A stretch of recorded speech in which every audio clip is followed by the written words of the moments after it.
Dear students, welcome to online English second paper class. Let's have introduction.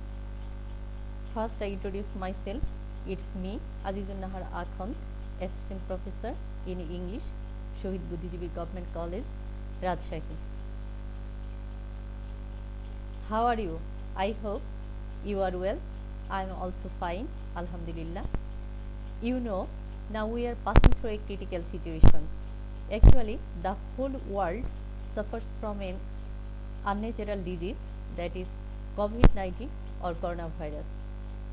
Though we are isolated from you physically, in virtually we can meet with you easily and also can exchange our views with each other. So, I thank to the authority of Shohid Buddhijibi Government College, Rajshahi, to reach you with this effort. Our today's topic is right form of verbs.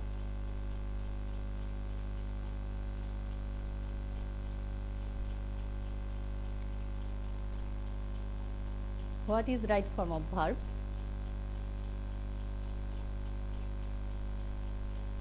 Right form of verbs means the right or correct formation of verbs according to tense and subject.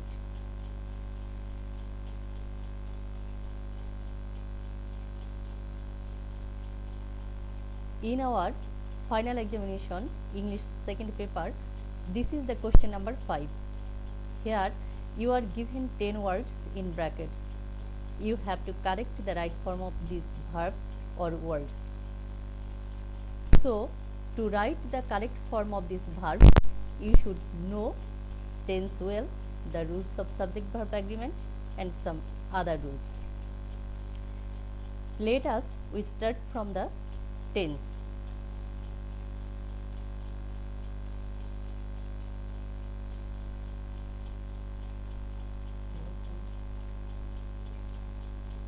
I think you all knew tense well, but today we want to know the tense or discuss about tense in different way. যেসব সেন্টেন্সে কোনো সময়ের উল্লেখ থাকে না এবং মাঝে মধ্যে generally, usually, ordinarily, normally, always, sometimes, often, daily, everyday, regularly ইত্যাদি অ্যাডভার্বিয়াল ফ্রেজ থাকে, ইত্যাদি অ্যাডভার্বিয়াল ফ্রেজগুলো দেখে আমরা সেটাকে প্রেজেন্ট ইনডিফিনিট টেন্স ধরে সেটা স্ট্রাকচার দিব। এখন আমরা একটা এক্সাম্পল দেখি।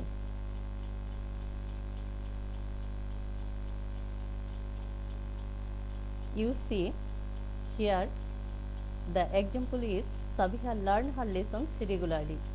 Here the word regularly is the key word that indicates that the sentence is a present indefinite tense. So we should write the sentence Sabiha learns her lessons regularly. Here learn transforms into learns. Sabiha, the subject is third person singular noun, so the verb should be singular.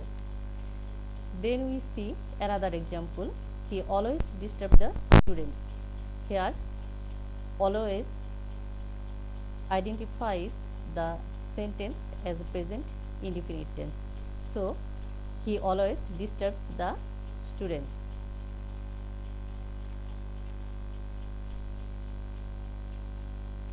Then we see the next rule. তোমরা জানো কোন sentence যদি universal truth বা habitual fact ইত্যাদি বোঝায় তাহলে সেন্টেন্সটি present indefinite tense হয়। Present indefinite টেন্সের স্ট্রাকচার অনুযায়ী আমরা subject plus verb plus extension rule. তাহলে এই নিয়মের একটা এক্সাম্পল দেখি। The earth moved round the sun. So the sentence is the earth moves round the sun. Then we see the next example. The sun rises the east. Then the sentence is the sun rises in the east. Then we see the next rule.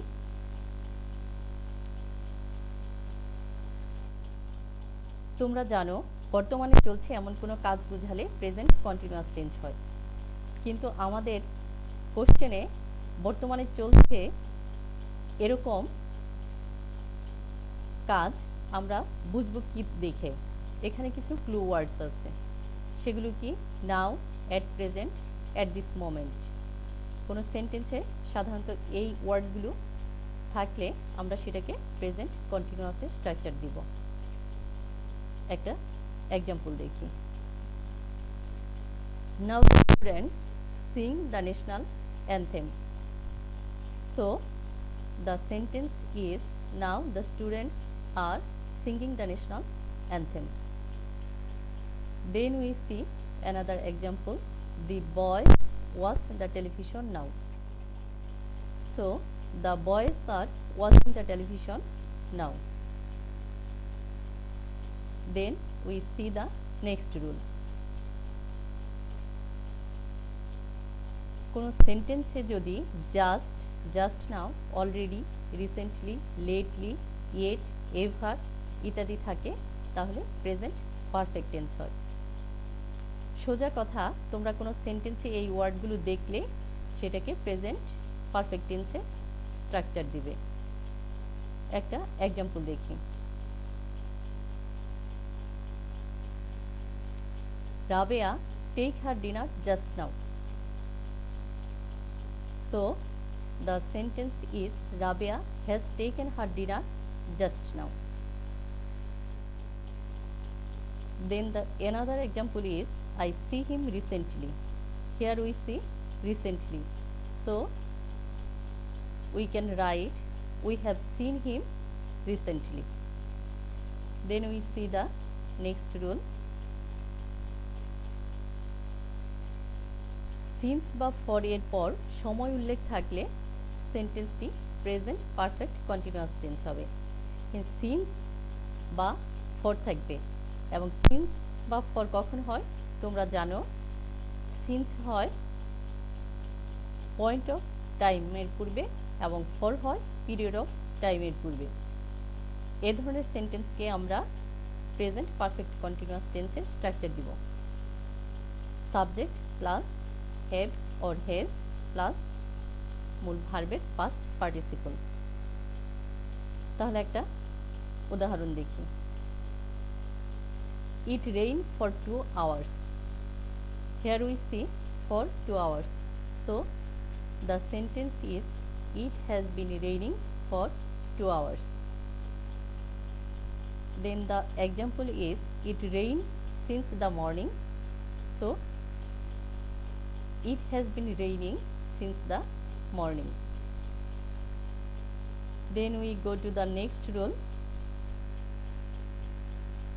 কোনো সেন্টেন্সে yesterday, ago, long ago, last week, last year, last night, last month, the day before yesterday ইত্যাদি word থাকলে সেটাকে আমরা definitely past indefinite টেন্সের structure দেব। তাহলে একটা example দেখে নিই। The boy go home yesterday. Here we see the word yesterday. So the sentence is the boy went home yesterday. The another example is did he come home yesterday? Did he come home yesterday? এখানে আমরা কামটাকে প্রথমটাতে আমরা গোকে went করলাম, আর এখানে কামকে আমরা কেন কেম করলাম না সেটা তোমরা জানো। যেহেতু এখানে আছে ডিড, তাই আমরা এটা পাস্ট হয়ে আছে, এটাকে আর কামকে আর কেম করার দরকার নেই। Then we see the next rule.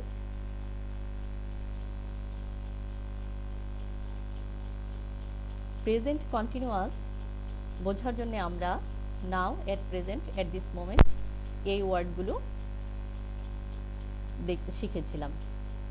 এখন পাস্ট কন্টিনিউয়াসে ঠিক এই ধরনের ওয়ার্ড থাকবে না, এক সিচুয়েশন দেখে আমরা পাস্ট কন্টিনিউয়াস টেন্স নির্ণয় করব। যেমন অতীতকালের দুইটি কাজের মধ্যে যে কাজটি আগে থেকে শুরু হয়েছে, অতীতকালের দুইটি কাজের মধ্যে যে কাজটি আগে থেকে চলছিল, এই অবস্থায় আরেকটি কাজ শুরু হলো, পূর্বে থেকে যে কাজটি চলছিল সেটাকে আমরা পাস্ট কন্টিনিউয়াস করব এবং পরের কাজটি হবে পাস্ট ইনডিফিনিট টেন্স। একটি কাজ চলমান অবস্থায় আরেকটি কাজ হয়েছিল। একটা এক্সাম্পল দেখলে ক্লিয়ার হয়ে যাবে। She was watch TV when Minu came home. দেখো এখানে দুটা কাজ, she was watch, say TV দেখছিল যখন মিনু সেখানে বাড়ি আসলো। তাহলে সে টিভি দেখছিল, এই কাজটি আগে থেকে চলছিল, তাহলে এটাকে আমরা পাস্ট কন্টিনিউয়াস করব।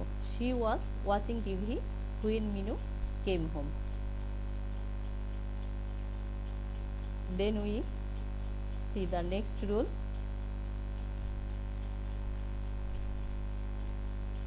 আফটার এর পরে এবং বিফোরের পূর্বের ক্লজটি পাস্ট পারফেক্ট টেন্স হয় এবং অন্য ক্লজটি পাস্ট ইনডিফিনিট টেন্স হয়। তোমরা জানো পাস্ট পারফেক্ট টেন্সে দুইটি কাজ, অতীতে দুইটি কাজ সংঘটিত হয়। যে কাজটি আগে হয় সেটি পাস্ট পারফেক্ট এবং পরের কাজটি পাস্ট ইনডিফিনিট। এখন অনেক সময় আমাদের কনফিউশন হয় পাস্ট পারফেক্ট কোথায় হবে, এটাকে আমি বিফোরের আগে করব না আফটারের আগে পরে হবে, কোথায় হবে? এটাকে আমরা ছোট্ট একটা সূত্রের মতো করে মনে রাখব।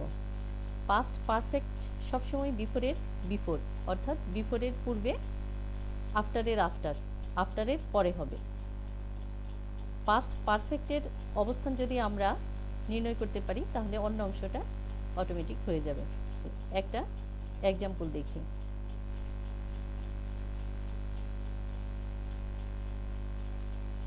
The doctor came before the patient came. Before the patient came, এখানে লিঙ্কিং ওয়ার্ডস বিফোর, তাহলে আমাকে বিফোরের পূর্বের অংশটাকে পাস্ট পারফেক্ট করতে হবে। দ্য ডক্টর স্ট্রাকচার অনুযায়ী had come before the patient came. The another example is the train left after they reach the station. এখানে দেখো আফটার আছে, তাহলে আফটারের পরের অংশটা ডেফিনেটলি পাস্ট পারফেক্ট হবে। The train left after they had reached the station. এবং আরেকটা কথা মনে রাখবে, এই ধরনের ট্রান্সলেশন যখন আমরা করব তখন সেটা বিফোর হোক বা আফটার যুক্ত যে সেন্টেন্সই হোক, যখন আমরা ট্রান্সলেশন করব পরের অংশটাকে আগে ট্রান্সলেট করব, পরের অংশটা আগে করব, তারপর আমরা সেটা দেখব যে এটা পাস্ট পারফেক্ট হবে না পাস্ট ইনডিফিনিট হবে। Then we see the next rule.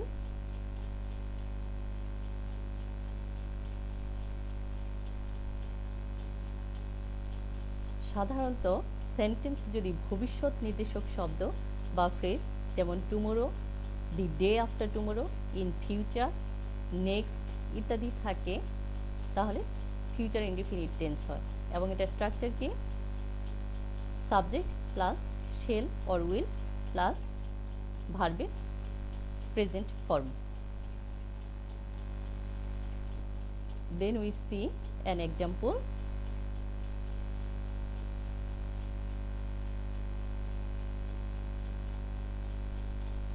I go to Dhaka tomorrow. Here we see the word tomorrow. So the sentence is I shall go to Dhaka tomorrow. Then we see the next rule.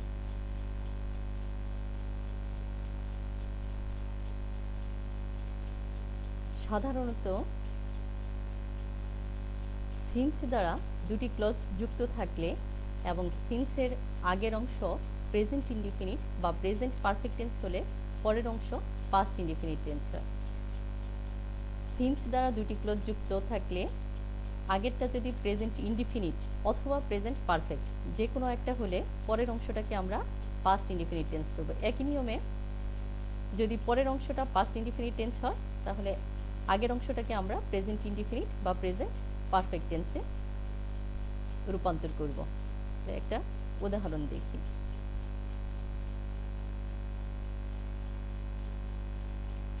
It is many years since he gave up smoking. It is many years. This portion is present indefinite tense, so he gave up smoking. 5 years have passed since he left the house. 5 years have passed. এই অংশটা যেহেতু present perfect tense আছে তাহলে পরেরটাকে আমরা past indefinite করব। He left the house. Then we see the next rule. এটা আগেরটার মতোই সিন্স দ্বারা দুইটি ক্লজ যুক্ত থাকলে সিন্সের আগের অংশ পাস্ট ইনডিফিনিট টেন্স হলে পরের অংশ পাস্ট পারফেক্ট টেন্স হয়। তাহলে আমরা একটা উদাহরণ দেখি।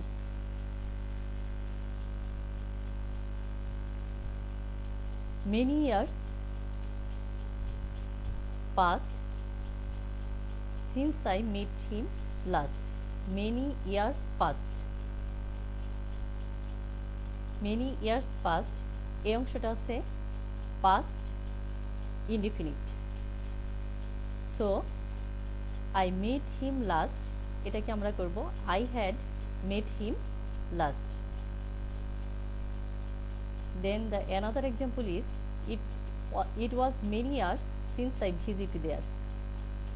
একই নিয়মে আমরা এটাকে করব it was many years since I had visited there. Then we go to the next rule. No sooner had dot then, scarcely had dot when, hardly had dot before or when. এই ধরনের structure থাকলে সাধারণত দুইটা verb থাকবে। সেক্ষেত্রে আমরা প্রথম ব্র্যাকেটের যে ভার্ব সেটাকে পাস্ট পার্টিসিপল করব এবং পরেরটাকে পাস্ট ফর্মে করব। একটা এক্সাম্পল দেখি।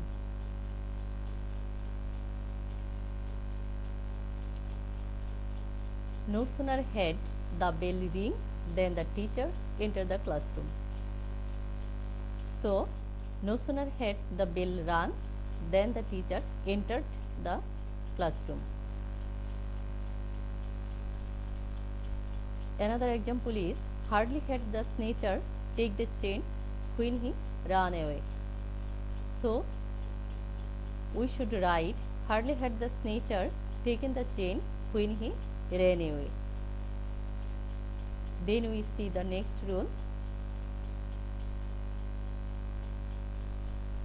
As if, as though দ্বারা দুটি ক্লজ যুক্ত থাকলে প্রথম ক্লজটি প্রেজেন্ট টেন্স হলে পরবর্তী ক্লজটি পাস্ট ইনডিফিনিট টেন্স হয়। প্রথম ক্লজটি পাস্ট টেন্স হলে পরের ক্লজটি পাস্ট পারফেক্ট টেন্স হয়। দেখো এখানে কিন্তু দুইটা নিয়ম একসঙ্গে আসছে। অ্যাজ ইফ, অ্যাজ দো দ্বারা দুটা ক্লজ যুক্ত থাকলে প্রথম ক্লজটি যদি প্রেজেন্ট টেন্স হয় তাহলে পরের ক্লজটি হবে পাস্ট ইনডিফিনিট টেন্স, আর প্রথম ক্লজটি যদি পাস্ট টেন্স হয় তাহলে পরের ক্লজটি কি হবে পাস্ট পারফেক্ট টেন্স। একটা এক্সাম্পল দেখি। He behaves as if he buy the car. So we should write he behaves as if he bought the car. Then we see he spoke as though he do a great task.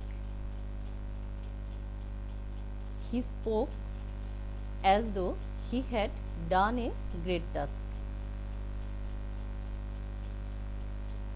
Then we see the next rule.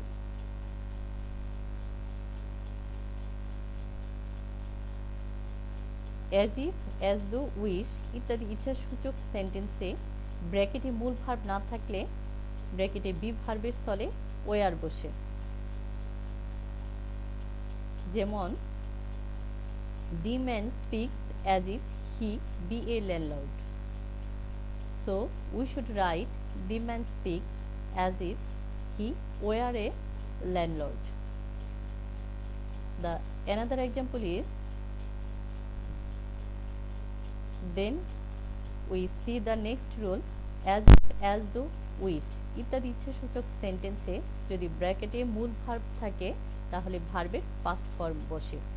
এর আগের নিয়মটাতে আমরা দেখলাম যেখানে মূল verb থাকবে না সেখানে আমরা বি ভার্বের স্থলে ওয়ার লিখব, আর যেখানে as if, as though, wish ইত্যাদির পর মূল ভার্ব থাকবে সেটা শুধু আমরা পাস্ট ফর্ম লিখব। একটা এক্সাম্পল দেখি, I wish I sing. So I should write I wish I স্যাং।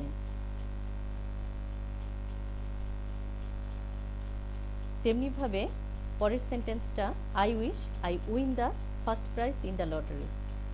So the sentence is, I wish I won the first prize in the lottery.